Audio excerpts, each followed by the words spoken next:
Hello and welcome back, and that's right, today I'm going to help you decide which NAS you should get for your home or business, whether you should go for the new QNAP TS-453E or you should go for the even newer Synology DS923 Plus. Now, before we go any further, a quick disclaimer straight off the bat. This is not the DS923 Plus. That NAS is probably not going to be released until the end of November 2022 or the start of December 2022. So right now, a number of you are sitting there, sitting on your wallets, maybe close to Black Friday in fact, and going, should I go for that NAS or should I wait for that NAS? And that's what this video is about. Rather than wait until it's available and certain deals are not out there, I'm going to use this video to help you decide whether you should go for the TS-453E now or wait for the DS923 Plus. And throughout this video, although I'm going to be pointing at this is the DS920 Plus, and I will be making references to the 920,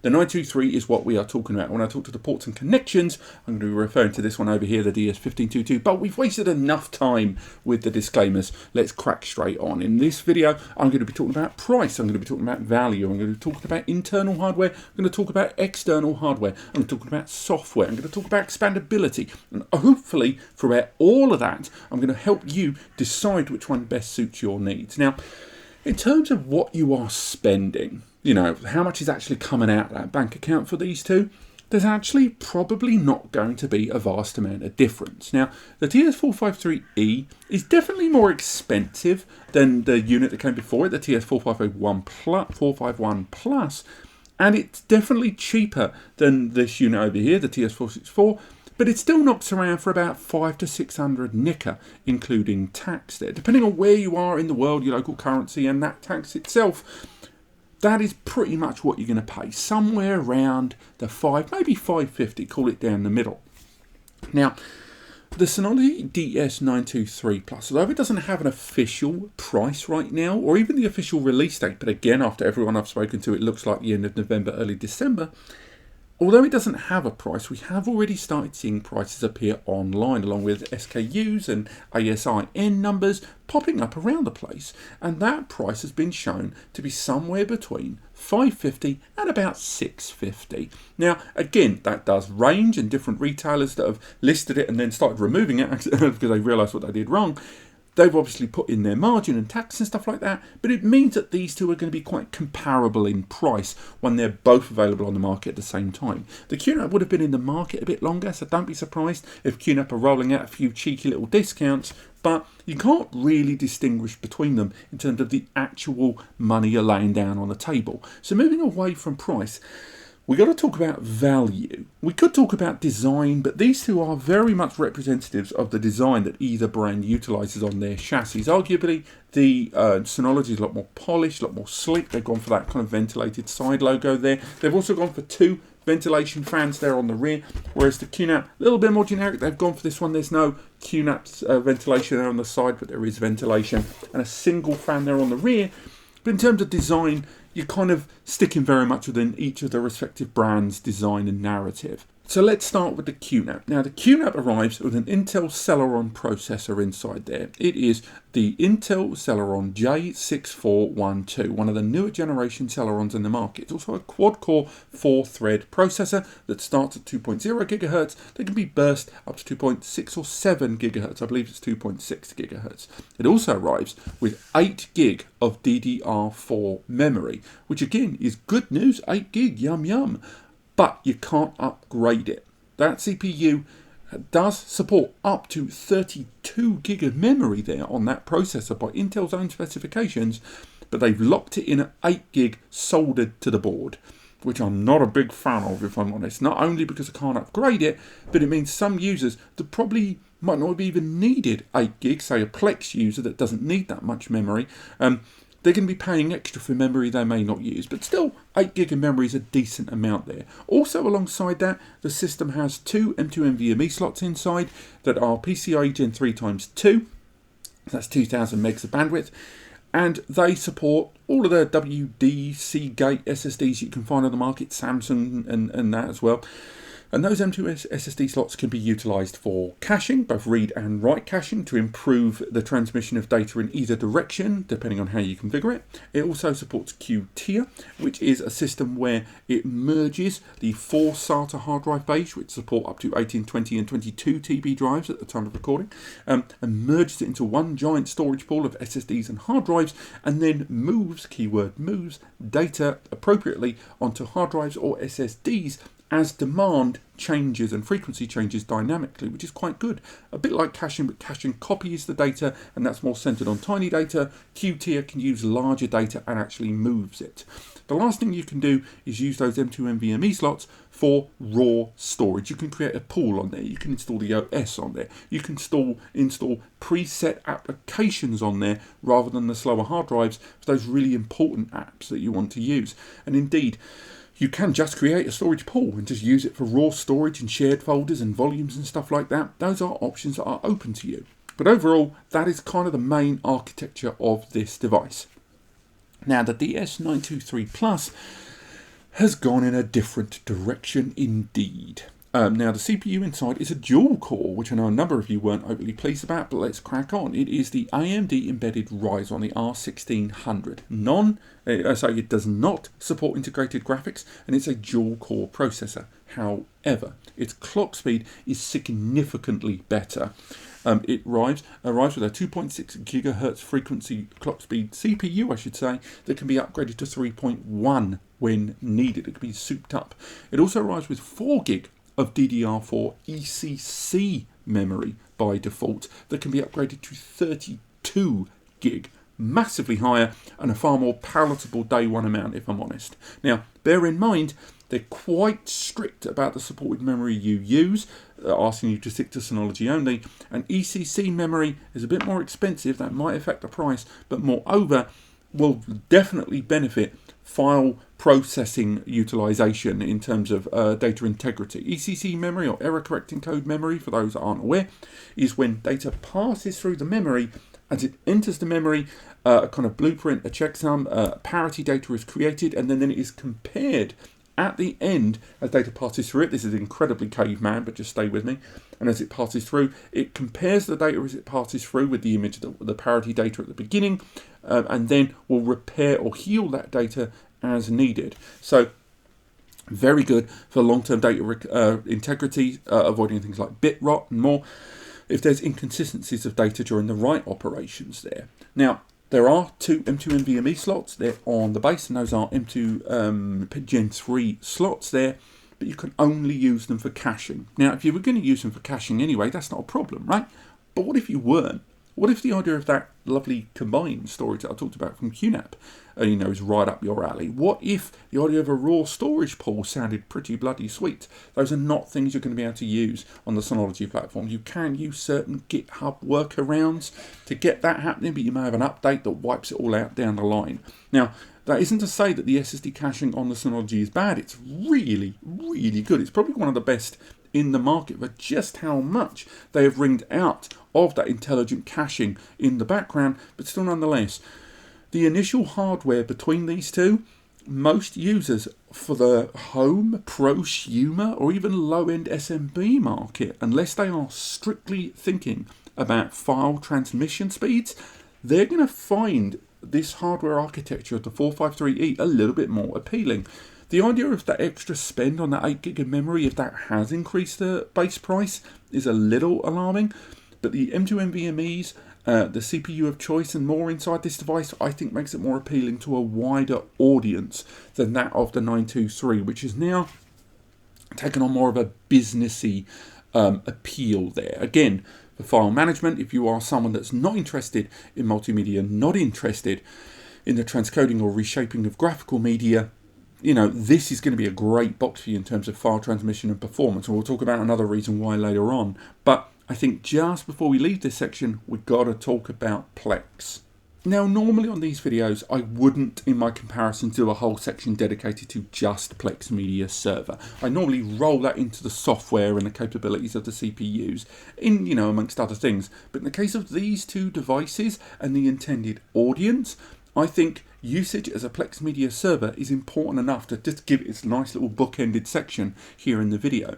Now, the reason I mention that is because most users, home users particularly, that have a widespread large multimedia collection that want to take advantage of Plex Media server in order to give them the nice glossy featured cast list, thumbnails, reviews, recommended and or other trailers and more experience that they at the moment can only get from things like Hulu, Netflix, Amazon Prime, Disney Plus, but they want it on the media they own, gravitate towards Plex Media server.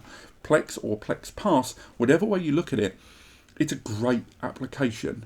And the users that want to make the most of that and get the best value for money tend to look at solutions like these two.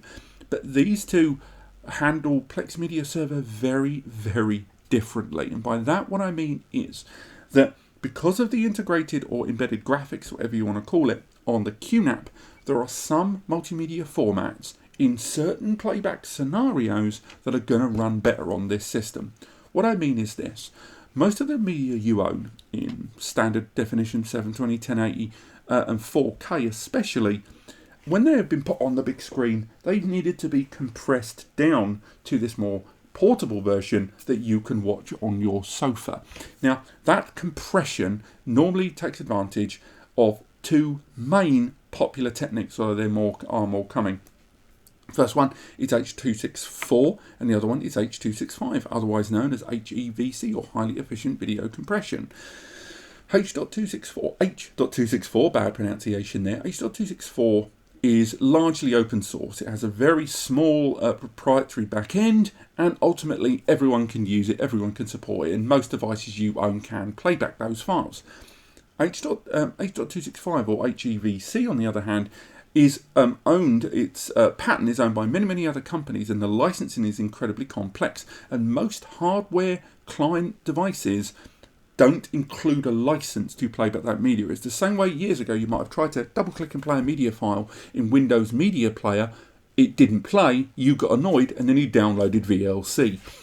Now, one of the reasons for that was certain license codecs and compression formats being allowed to be played. Now, if you own a lot of HEVC or H.265 media, or you plan on owning a lot more modern HEVC media, you are going to find that by playing that there's a lot of devices that, such as an Amazon Fire Stick, such as a PlayStation 4 or 5 and more, these devices can't play those files natively. They also don't give you the option to buy a license. They also don't give you the option to use the hardware end, that is to say your Fire Stick, your TV, your home console, to convert the file into something playable. They rely on your server to do the work. They rely on server-side transcoding or server-side encoding. Now, some devices, such as the latest Xbox, I believe Xbox One had it as well, the ability to buy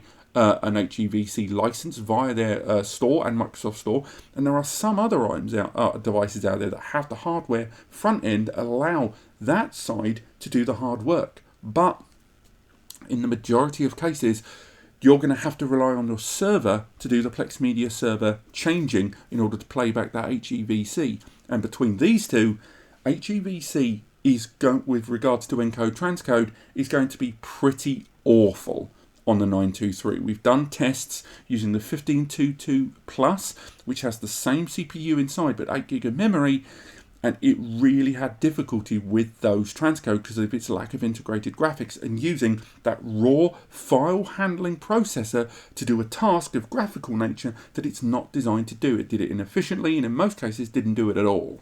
Whereas the Celeron inside the 453E is graphic enabled because it is designed to manage graphical manipulation. The result was that the transcoding of that HEVC was significantly better and near perfect in a lot of cases in both 1080p and 4K, up to about 60 megabits per second in my updated Plex 4K videos on the 453E, in a way that it wouldn't be possible on the 923 Plus. So do bear that in mind. If you're looking at these two NASs for Plex, they both play 1080p and 4K media, and they both run Plex really well. But if you have a lot of HEVC media, or are planning on owning a lot of it, and a lot of your client devices that you're going to be watching the media on doesn't allow you to play HEVC natively, go for the QNAP. Next up, let's talk about ports and connections, shall we? Because it's going to be really important to have the inside of these NASs running really, really well, but you're going to want some decent bandwidth. You're going to want to be able to access the data as quickly as possible. Now, as mentioned, I don't have the 923 here plus in the studio. What I've got instead is the DS923, and we'll be looking at the ports on the rear of that in just a moment. But for now, let's start with the TS-453E. Now, in the case of the TS-453E, from QNAP there, what we have is an intriguing little mix.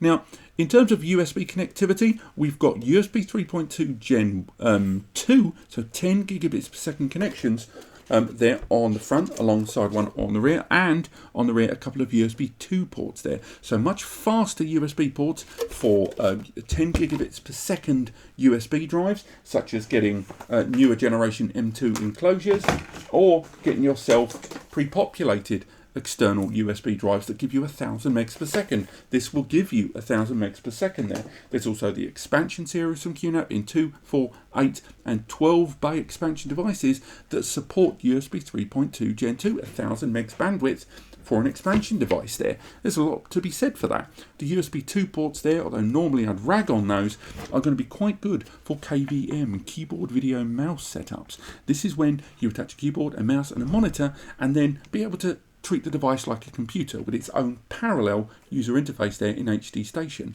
You can also connect it to a TV and use a remote control, either a Wi-Fi remote, a Bluetooth remote with a dongle, or utilising the mobile app Q Remote. And again, all of that can be done thanks to the HDMI there on the rear and that KVM support as needed. The last thing to talk about are the network ports. The system arrives with two 2.5 GBE network ports there, so between 250 and 279 megabytes per second, not megabits, megabytes per second each, that can be link aggregated to give you between 500 and about 550 to 580 megabytes per second network connectivity. It does not have any 10 GBE or the option to add a PCIe card. That's the limit on this device. It's still pretty good to have a couple of 2.5 GBE ports there, but still, you can't upgrade further than that on this device via a PCIe. But what you can do is USB adapters.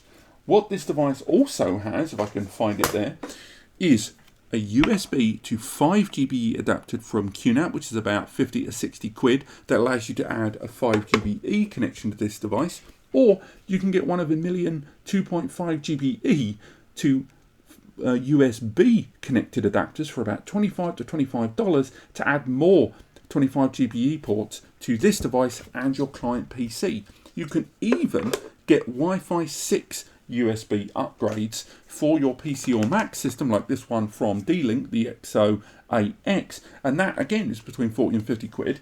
And although at the moment it's not officially supported via USB, I don't give it much longer before you can add USB Wi-Fi 6 adapters on this. What I'm saying is the network connectivity on this base model, although it's not upgradable in the PCIe sense, it does have other ways to be upgraded, and it's a great level of base level network connectivity on this device when you've got 4 drives and a RAID 5 environment that could give you somewhere between 500 to around 700 or 800 megabytes per second conventionally, not to be bottlenecked by 1 gigabit Ethernet. Now, why did I bring that up? Because now we've got to talk about the elephant in the room. We've got to talk about 1 GBE. Now, here are the network connections on the 1522. I'm just going to remove that from the table slightly. Now, the DS923 Plus arrives with very similar network configuration and ports as the 920 that came before it. Now, this is the 1522 5-bay, but if I put my thumb over those 2 ports, this whole system is near enough identical if I put my thumb there as well. So ignore one of those eSATAs and 2 of those LAN ports, because you're not getting those on the 923. Now, what you're getting on the DS923, let's start with those network ports. You're getting 1 GBE. Now, that's not great news for a number of you out there that have waited a while for this box. 1 gigabit Ethernet on the 923 by default is a little bit disappointing. Now, it's not the end of the world. 2.5 gigabit Ethernet adaptation on most client hardware is by no means as ubiquitous as 1 gigabit Ethernet in the world, but still, routers are now arriving with 2.5 GBE, including Synology's own routers, in fact, We're seeing more switches arrive on the scene that are 2.5 GBE networked and are getting more affordable. I showed you some adapters that allow you to add 2.5 GBE very, very, very affordably. Internet service provider ISP routers are starting to arrive with Wi-Fi 6 and 2.5 GBE by default. And 2.5 GBE greater than gigabit Ethernet connections are being driven by one main subject, the idea that ISPs, internet service providers, are bringing greater than gigabit internet speeds into homes and businesses more affordably thanks to fibre. Now that means this device connected via 1 GBE to a 1 GBE network, when you're at home on your sofa, you could be connecting a cable to this device, point to point with a LAN cable there, RJ45. You're going to cap at 109 megabytes per second if you don't use link aggregation, of course. But there is the potential that your external internet connection being, if you're paying for it, greater than gigabit internet speeds is going to be faster than the box in your room. That's crazy town. Now, it's not the end of the road. Of course, there is upgradability on this that I'll talk about in a moment.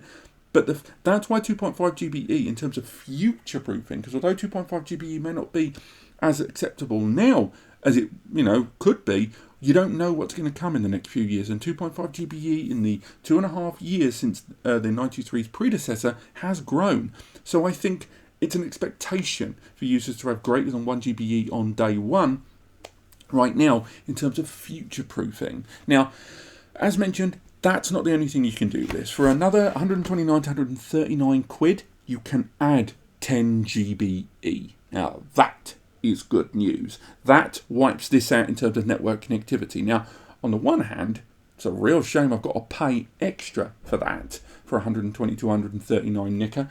And the adapter itself is proprietary, so it's a Synology design. It's not a standard class PCIe slot like Synology's other 10 GBE upgrade card.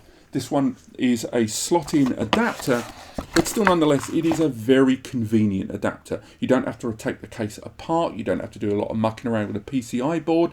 You literally unscrew two slots there, take off the panel, slide in the 10 GBE, put the screws back, you're good to go. You will need to power down the device because we are still talking about a motherboard connection, but still nonetheless, it's great to have that option to add 10 GBE to this. It's just a real pain that you can't have that on day one. It's an optional extra. I think a lot of users are going to buy the 923 on day one with the 10 GB upgrade card and slightly resent that they had to pay for it separately. But still nonetheless, the 10 GB upgrade on the 923 means you're going to get a better option to realise those 4 bays of storage there.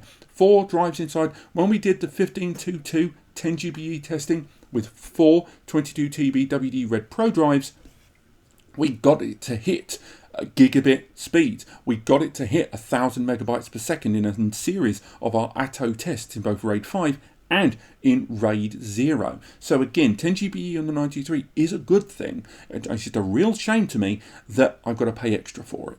Lastly, let's talk software. Of course, when it comes down to it, between these two devices, the software on Synology is probably the better of the two on points. DSM is a more fluid, operation experience. When you're buying a QNAP or a Synology NAS, you do find you're spending, that money that you spend is going more towards the hardware than the software on the QNAP, and vice versa, more on the software than the hardware on the Synology.